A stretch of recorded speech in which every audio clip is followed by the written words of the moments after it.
সবাইকে রেডি বাংলাদেশের পক্ষ থেকে স্বাগতম। আজকে শুরু করতে যাচ্ছি আমাদের অ্যাডোবি ফটোশপ অ্যান্ড গ্রাফিক্স ডিজাইনের চতুর্থতম পার্ট। তো এই পর্বে আমরা দেখব যে ফাইল মেনুর কাজ কি। ফাইল মেনু থেকে আমরা প্রথমে নিউ একটা উইন্ডো ওপেন করব।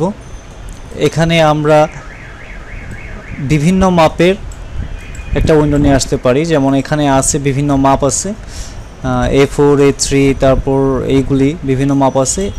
এই মাপ আমরা নিতে পারি, অথবা আমাদের প্রয়োজন অনুসারে আমরা যেই মাপ চাই, যেমন যদি আমরা চাই যে 10 ইঞ্চি বাই 8 ইঞ্চি, রেজলিউশন যদি 300 চাই 300, ব্যাকগ্রাউন্ড যদি কালার চাই কালার, গ্রে স্কেল চাইলে গ্রে স্কেল, CMYK যদি চাই YK, তো ব্যাকগ্রাউন্ড আমরা কালারে দিই। এখানে যদি হোয়াইট থাকে, এখানে একটা অপশন আছে হোয়াইট, তো আমরা হোয়াইট যদি ক্লিক করি দেখেন কি আসতেছে, ব্যাকগ্রাউন্ড হোয়াইট আসতেছে।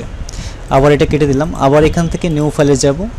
নিউ ফাইল থেকে ব্যাকগ্রাউন্ড কালার যদি চাই, তাহলে এখান থেকে আগে আমাদের কালার সিলেক্ট করে নিতে হবে। সাপোজ আমি ব্যাকগ্রাউন্ডটা এই কালার চাই, সিলেক্ট করলাম। সিলেক্ট করার পরে আমাকে যেটা করতে হবে সেটা হচ্ছে নিউতে যেতে হবে। নিউতে গিয়ে এখানে ব্যাকগ্রাউন্ড কালার সিলেক্ট করে দেন ওকে চাপ দিলে আমাদের এই পেজটি কালার হিসেবে চলে আসবে। এটা গেল। তারপরে আবার যাব নিউতে। যদি আমরা কোনো পেজকে ট্রান্সপারেন্স চাই, ব্যাকগ্রাউন্ডও থাকবে না, কালারও থাকবে না, তার এটা থাকবে ট্রান্সপারেন্ট, তাহলে ট্রান্সপারেন্ট ক্লিক করলে এরকম চলে আসবে। দেখেন এটা কোনো ব্যাকগ্রাউন্ড নাই, কোনো কালার নাই, এটা একমাত্র ট্রান্সপারেন্ট চলে আসছে। তো এরপর দেখালাম যে নিউ থেকে কিভাবে একটি ফাইল ওপেন করতে হয়। তারপরে আমি দেখাবো ওপেন থেকে কিভাবে একটি ইমেজ বা একটি ফাইল নিয়ে আসা যায়।